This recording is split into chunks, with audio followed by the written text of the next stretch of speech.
Well, good evening. We welcome you to In the Blender with Brandon and Madeline Hyman. Good evening. And yes, we are so excited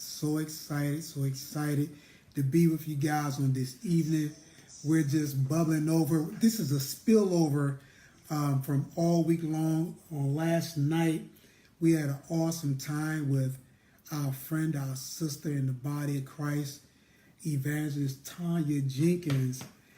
She had us on her program, Delightful Living, on WBGR. And I tell you, we had such an awesome time. There were so many people that viewed and shared with us on last evening. And I tell you, we just enjoyed ourselves. People were blessed and encouraged and uplifted. It was a wonderful venue that we experienced. And so we're just carrying over from last night, ready to just dive in with you guys. And we're going to have a great time on tonight. Amen. And so tonight we're going to be talking about a topic that can be sensitive, but it's really not, depending upon how you hear it and how it's used. And so we're going to be talking about shut your mouth. And so I want to ask you, sweetheart, what did you just hear when I said shut your mouth? Shut your mouth. What did you hear?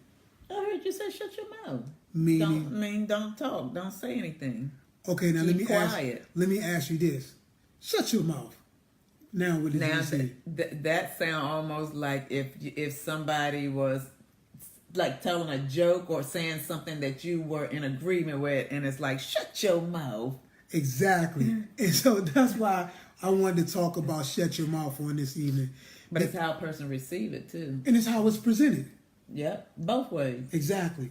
And so it's important that you shut your mouth. It's important. Meaning, now there are some times when you just got to know what you're saying is not the right thing to say. And then there are some times that what you're saying is the right thing to say. And that's why I asked you, what did you hear when I said shut your mouth? Because the first time I just said shut your mouth, you heard what? Like to keep quiet. And then when I said shut your mouth, it was like in agreement to like maybe something I said. But I said the same thing. But you said it different though. Your tone was different.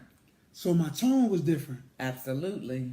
And so that's important, guys, because one of the things that we found out over the past 20 years, or one of the biggest things that we found in the past 20 years that have plagued many blended families, isn't the lack of wisdom. In finances, it's not the lack of wisdom in affection, it's not the lack of wisdom in time, but it's in what you say and how you say it. That's one of the big ones. That's one of the big ones. And so I just love shut your mouth because it's something that's simple, but it can be either something that can deter and take away, or it could be something that add to and push along. Mm-hmm.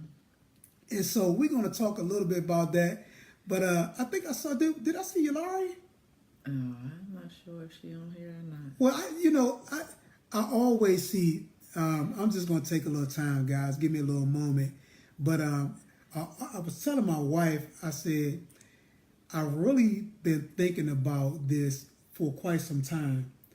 And every time we have our broadcast, I notice one of my sisters, a lot of our family watches, but one of my sisters in particular, she's been faithful since day one, and that's Yolari. And so I just want to give a shout out to her for always being consistent in encouraging us in this blended family ministry, and always pushing us, always being one to view us.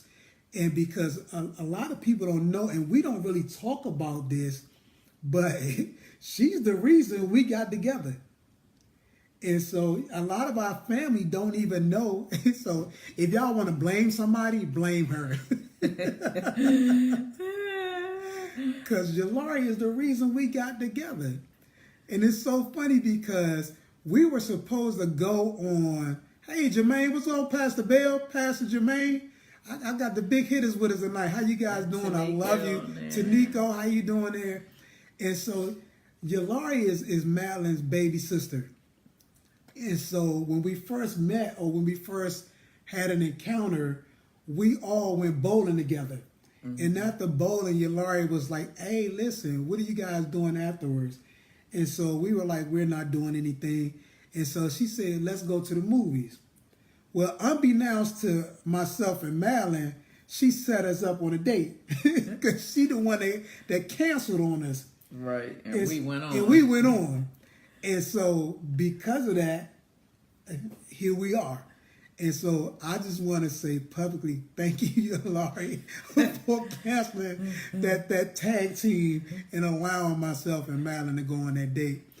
Hey, Jermaine, how you doing, sir? Oh, man, we love your ministry as well. We do. We really do. Bless you too, Pastor Bell. Congratulations, Pastor James Bell.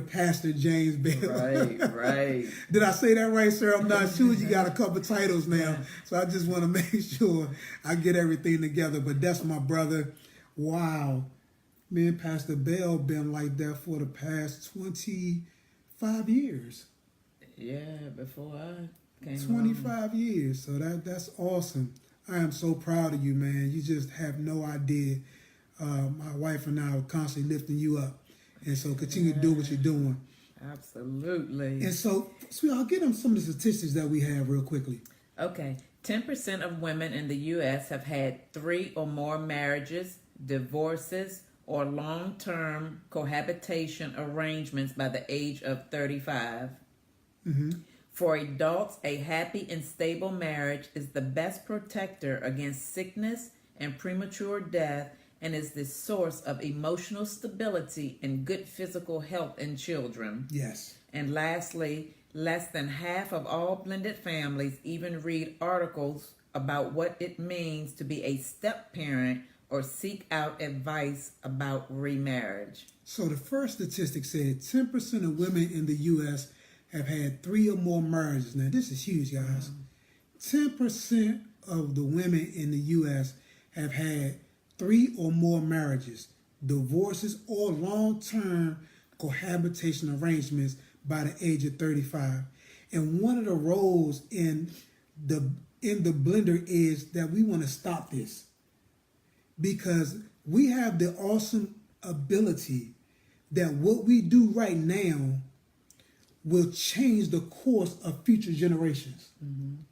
By us setting a godly example to our families, guess what? Now we can show our families what was God intended for marriages to be. Right. Although we're coming and we're blended, because of the love that covers, we can now show our children from the beginning how they need to do this thing. And so it's important, because we don't want that number to increase. We want that number to decrease. And then it says, for adults, a happy and stable marriage is the Best protector. the best protector. Now listen to this. A happy and stable marriage is the best protector against sickness and premature death. And I can testify to that, because one of the things that I can say in 20 years, I can count on one time how many times we've been sick. I can count on one hand how many times we've been sick.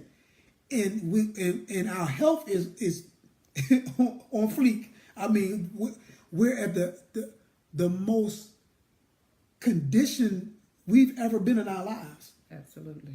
And so it's important, guys, to understand the benefits of this marriage relationship and what you can bring to each other, and also produce in future lives of others. And then it says less than half of all blended families even read articles. And you know, we're big on that. We're big on information. We're big on reading articles and books and just getting the information to build yourself up. Because there's no application without information. And too many times people are trying to apply something that they don't even know what it is they're doing. And so once you get proper information, and Dr. Bell, I love this, because that's one of the reasons he's done what he's done. Because it's not just good to preach a word, but not to understand that word is key. And so you have to get an understanding to be able to properly convey what it is you want to get across. And so it's important, guys, if you want to build this blended family, if you want to take this blended family to that next level, that next dimension, you're going to have to be informed. You just can't go through this thing hoping that we're going to be okay. Right. We couldn't hope that we were going to be okay because guess what? We were making a mess out of things, especially myself.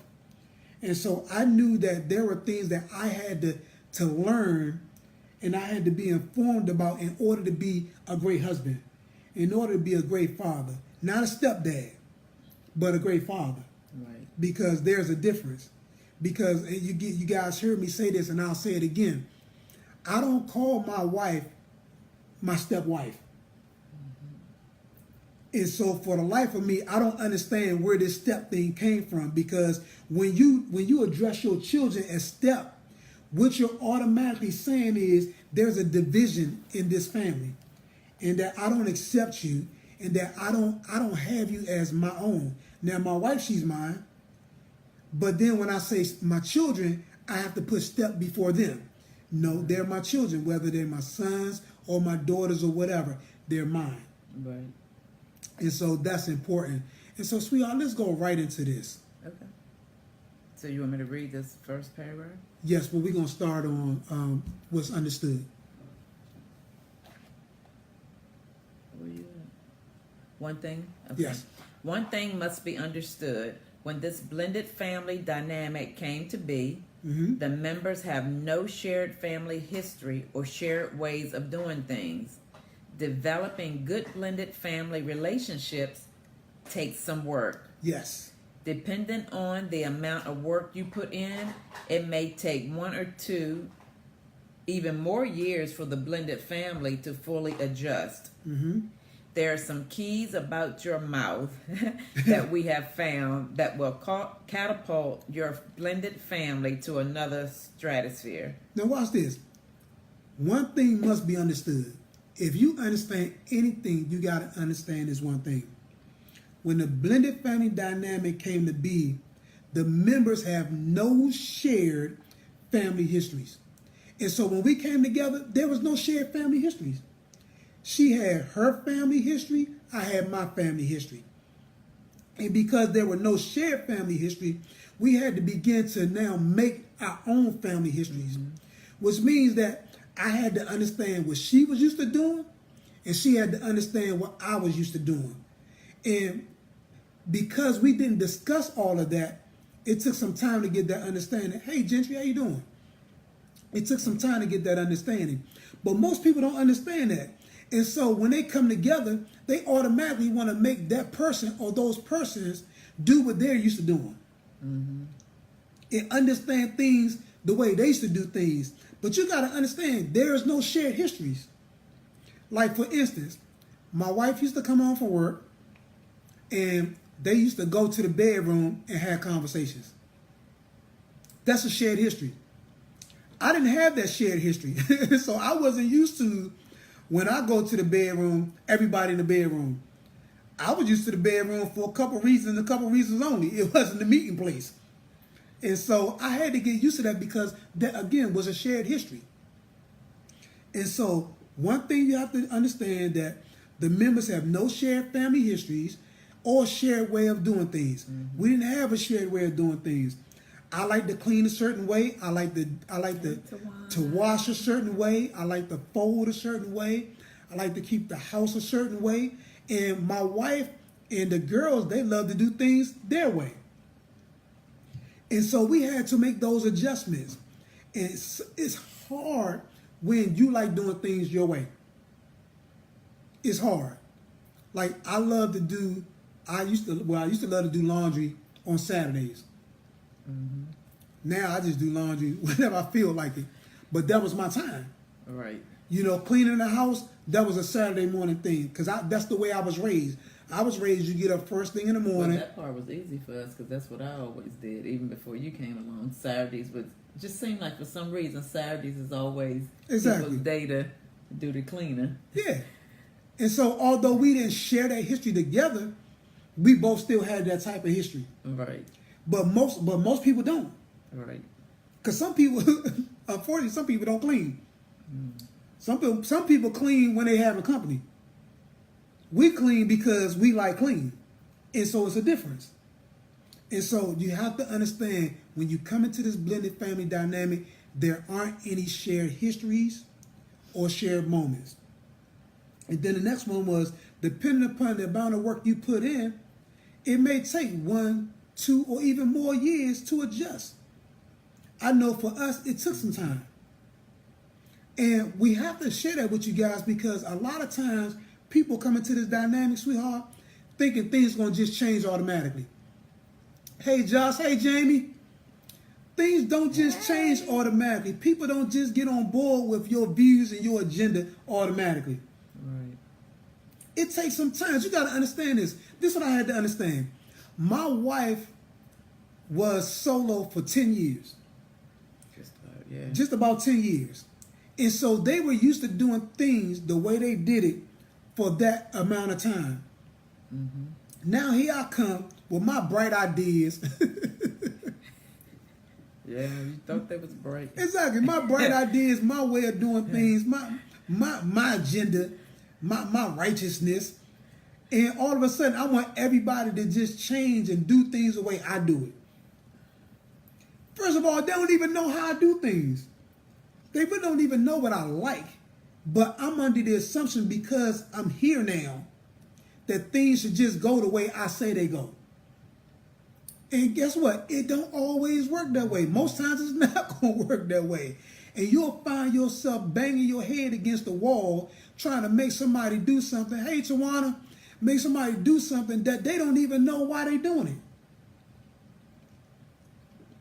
That's in the blender now. Really appreciate the insight. 100% true. Oh, you better believe it, brother. Because you blended big time now. So it's important, man. It's important. It's especially when you talk about people that's strong-willed and strong-minded. That's because my wife and I, we both are strong-minded people. Both are strong-willed. And so you got two strong-willed individuals, and one want their way more than the other want their way, and nobody want to conform to the other person. That can sometimes be a challenge. Especially in the beginning. It was a challenge. Why was it a challenge? Because I was already doing things the way I wanted to do it.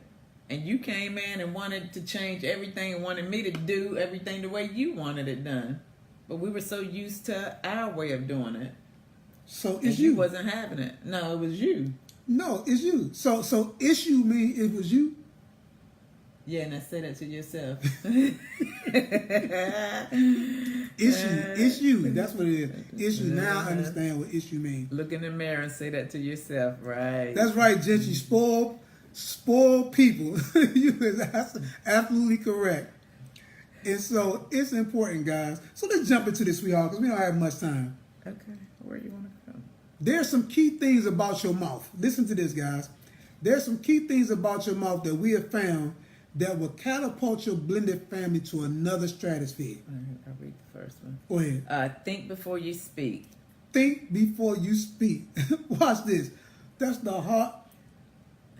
I tell my wife all the time, just because it enters your mind, that don't mean your mouth got the right to say it. Just because it enters your mind does not mean your mouth has the right to say it. Think before you speak. Shoot, 20 years ago, I would say what I thought. Now, I ain't cuss or nothing like that, but I was just going to tell you how I felt. No, I was going to say how you feel. You would say 20 years. I was going to say 20 minutes. You're lying now. Because a lot of times I just let stuff go. I mean, I done got so chilled and relaxed that I'm just over you. Oh, you over me? To that degree of when you say, that's what I said. Oh, wow. So it don't bother me now. It's like, whatever. Hey, Ed, what's going on? But no, it's important. Think before you speak. Watch this. The heart of the godly thinks carefully before speaking. The heart of the godly thinks carefully before speaking. If you want to take your family to that next level, you're going to have to think carefully before you speak. Because watch this. Once you speak it, once you say it, you can't take that back. Right.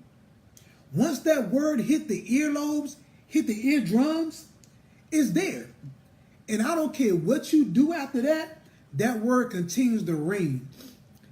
You call your family stupid and dumb and ignorant and trifling. Because, you know, we was growing up, we used to hear those things. Trifling. And I remember you used to call me stupid sometimes. Dumb. You used to be like, you just stupid. Just stupid. And I was Really? like, you stupid. But I didn't say she was stupid. Yes, you did. I said, that's stupid. No. She heard you stupid. You used to say No. you stupid in the beginning. No, I didn't. Yes, you did. Because see, watch this. When you say that's stupid, immediately a person hears you're stupid. Right. And that stupid isn't the same as you're stupid. But what happens is this. When you own what it is you do, then if I do something that you call stupid, you're actually saying I'm stupid. That's the perception that people take. And that's not the case. You're just saying that particular action or that particular thing or that particular function don't make sense. But that individual is saying, no, why you calling me stupid? And so that's why we've learned you have to own what you hear as well. Not only own what you speak, but own what you hear. Because it's not always, remember I said in the beginning, shut your mouth. She heard one thing, and then I said, shut your mouth. And she heard something different. It's the same exact thing, guys. Depending upon what you say and how you say it, determines most times how that person receives and hears from you. Absolutely. And so, think before you speak. What's the next one? What you say will either make things better or make things worse. What you say will either make things better or make things worse. I had the gift in the beginning of making things worse. Yes. I wanted things better, but I just didn't know what to say out of my mouth. It was like, man, you just messing that thing up big time.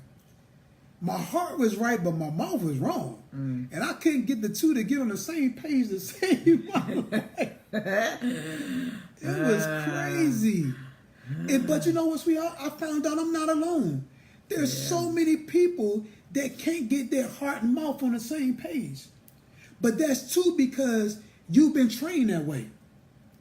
That's how you've been raised. You've been raised hearing things come out the mouth any old type of way. One thing about my grandmother, bless her heart, God bless her. I'm glad she with Jesus because he can control her mouth because she sure couldn't. But Madeline Hyman would say anything out that mouth. My grandmother. Her and Ben Jones, I had a grandmother that didn't know what to say and I had a grandfather that didn't know what to say. Cause so I really inherited that real. I think my cousin Al got it better. He got it worse than me though. But we was close neck and neck because he'd say anything too.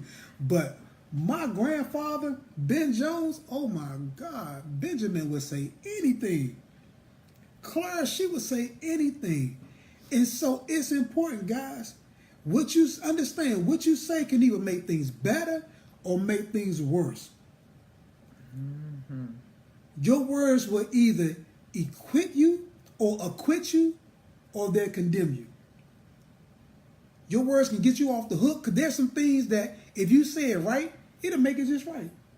And if you say it wrong, it'll just blow things up. And so we want to share that with you guys. What's the next one? Stop saying dumb stuff. Say things that Stop build. right there. Say that again.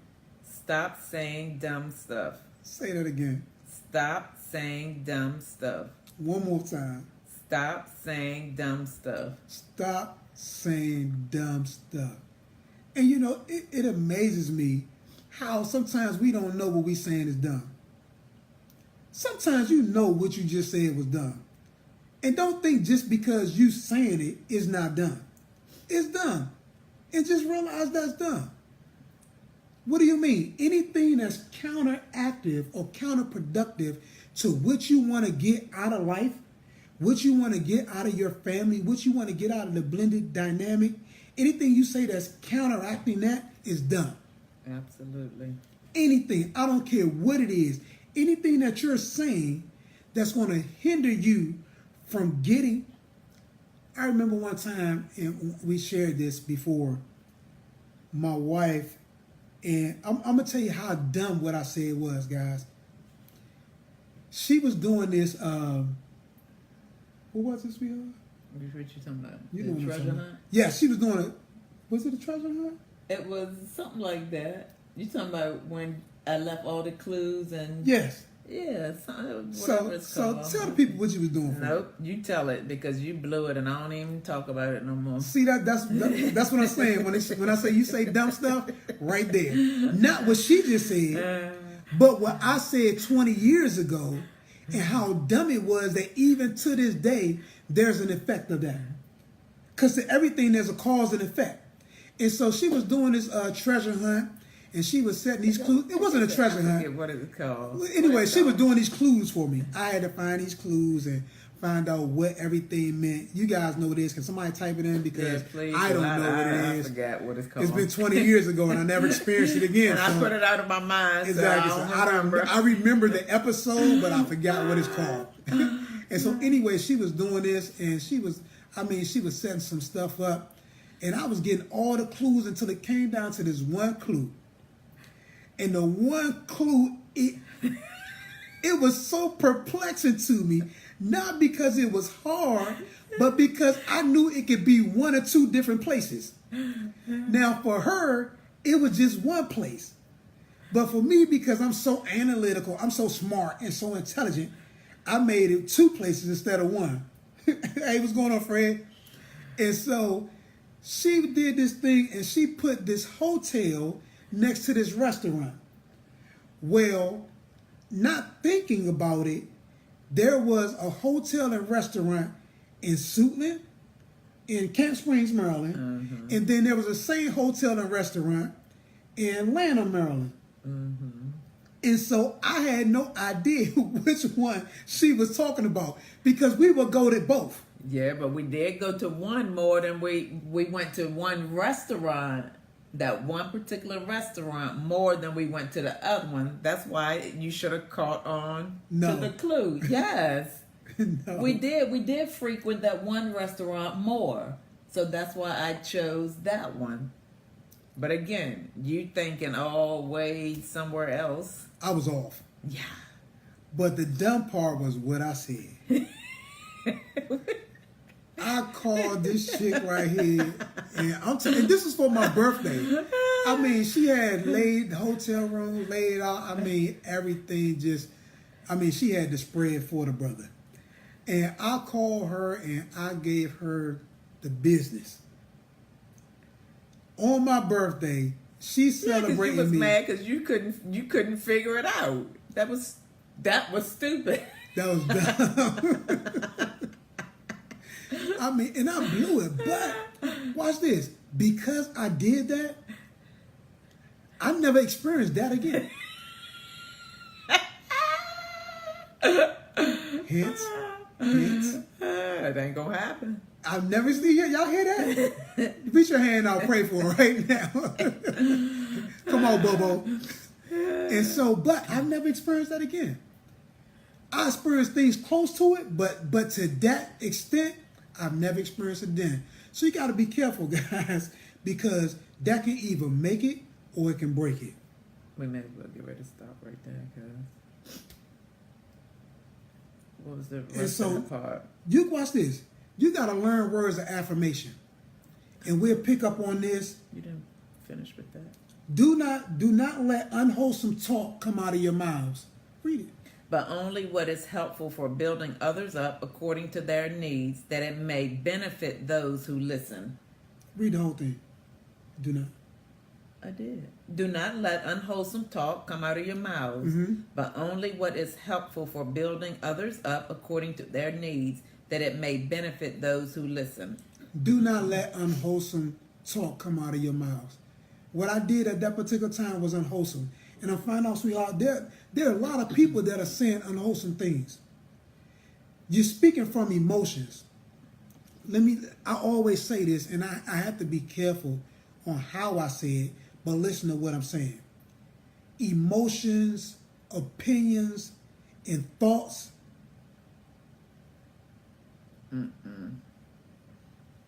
Everybody got one. Let me say it like that. Everybody got one. And so just because you got one, that don't mean it need to be shared. Because my emotions, when you allow your emotions to rule, when you allow your thoughts to rule, when you can't control your temperament, then you're going to have some things that's going to come out of your mouth that's going to destroy what you ultimately want. Right. And so that's why we're talking about shut your mouth. Because there are times when you need to shut your mouth. And then there are times when you need to shut your mouth. And you need to know the difference. Because there's some times when you just need to just be quiet. One of the things that we've worked on over the past 20 years is learning how to be quiet. That's an art. That's a skill. Most people don't have it. And I'm not saying be quiet and shut down. Right. That's not what I'm saying. Because most people say, well, okay, I'll just shut up then. No, that's not what we're saying.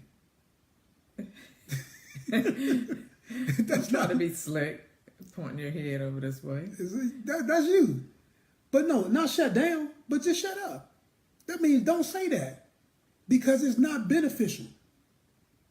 And so you want to make sure that what you're saying is going to be helpful to the hearer. That's a stuck look on your face. No. I'm just looking at the time. It's 8 o'clock. You're going over. Oh my goodness. Listen, guys, we're out of time, but we're not. Listen, you want to come back next week because we're going to talk about words of affirmation. Yeah, we're going to pick up on part 2. There's some affirmational words that you can share with your family, not only with your spouse, but with your children, that's going to catapult your blended family to that next dynamic. Listen, we love you guys. Tell them what's happening Thursday, sweetheart. We will be on WJMS Radio from 8 p.m. to 9 p.m. every Thursday. And there are replays of our Facebook, Tuesday night Facebook Live episodes. Exactly. Real soon we'll be doing those live as well. Yeah. Real soon. We're just working out some kinks, getting some things together. So right now, as we're starting this, we've been blessed. A station from out of upstate New York reached out to us and wanted to do what we're doing as far as the blended family, and wanted to be a part of that movement. And so we're part of WJMS now. Yes, so please make sure that you share the information when we post it, and go and listen, because even though you may be watching us tonight, you may have missed something. So you'll get an opportunity to listen to it live on Thursdays from 8 p.m. to 9 p.m. on WJMS Radio. And just because we're talking about this tonight does not mean what we're going to share Thursday is going to be the same thing. Actually, this Thursday will be last week and week before. So part 1 and part 2 of the last 2 weeks will be the next episodes coming up on Thursday. Good. So we want to encourage you guys to tune in with that because we want to grow that. We've been blessed with another avenue. There's some more things we're going to be sharing with you guys. I'm telling you guys, In the Blender is taking off. And we've been we've been reached. And so we're going to be doing a lot of things in the upcoming months. And so we just want you guys to be a part of it, to say we were there in the beginning. Right. Also, too, how can they reach us? You can email us at weareablendedfamily@gmail.com. Also, our website, intheblenderministries.com. And so we love you guys. And until next week, bye-bye. Bye, guys.